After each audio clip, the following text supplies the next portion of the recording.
பொங்கல் பரிசு மற்றும் ரொக்கப்பணம் குறித்து அனைத்து ஏற்பாடுகளையும் முதலமைச்சர் மு.க.ஸ்டாலின் உறுதி செய்துவிட்டாலும் அதிகாரப்பூர்வ அறிவிப்பு இன்னும் ஓரிரு தினங்களில் வெளியாகும் என எதிர்பார்க்கப்படுகிறது. அரசு அறிவிப்பு வந்த பிறகே இது இறுதி செய்யப்படும் என்பது குறிப்பிடத்தக்கது. பொங்கல் பரிசு மற்றும் ரொக்கப்பணம் குறித்து ஆளும் திமுக அரசின் திட்டம் என்ன? பொங்கல் பரிசு குறித்து அறிவிப்பு எப்பொழுது வெளிவரும்? மகளிர் உரிமை தொகையுடன் சேர்த்து பொங்கல் பரிசு கிடைக்குமா? போன்ற விவரங்களை இந்த வீடியோல பார்க்கலாம். இந்த ஆண்டு ஒவ்வொரு குடும்ப அட்டைதாரர்களுக்கும் ரூபாய் 3000 ரொக்கப்பணம் வழங்க அரசு ஆலோசித்து வருவதாக தகவல்கள் தெரிவிக்கின்றன. இது கடந்த காலங்களில் வழங்கப்பட்ட தொகையை விட அதிகம். பணத்துடன் சேர்த்து 1 கிலோ பச்சரிசி, 1 கிலோ சர்க்கரை மற்றும் ஒரு முழு கரும்பு ஆகியவை அடங்கிய பொங்கல் பரிசு தொகுப்பு வழங்கப்பட உள்ளது.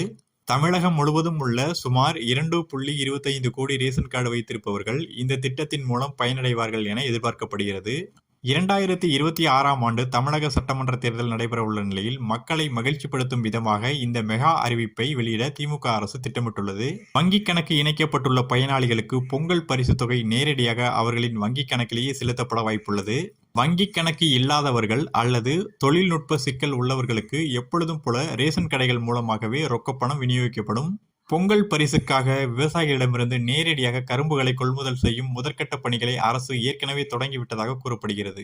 ஜனவரி மாதத்திற்கான ரூபாய் 1000 மகளிர் உரிமை தொகை மற்றும் பொங்கல் பரிசு ரூபாய் 3000 என மொத்தம் ரூபாய் 4000 இல்லத்தரசிகளின் கைக்கு கிடைக்கும் என்பதால் பெரும் வரவேற்பு எழுந்துள்ளது.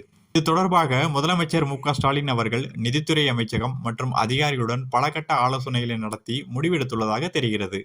இந்த பொங்கல் பரிசு குறித்து அதிகாரப்பூர்வ அறிவிப்பு மற்றும் டோக்கன் விநியோகம் தொடர்பான விவரங்கள் மிக விரைவில் தமிழக அரசிடமிருந்து வெளியாகும் என எதிர்பார்க்கப்படுகிறது.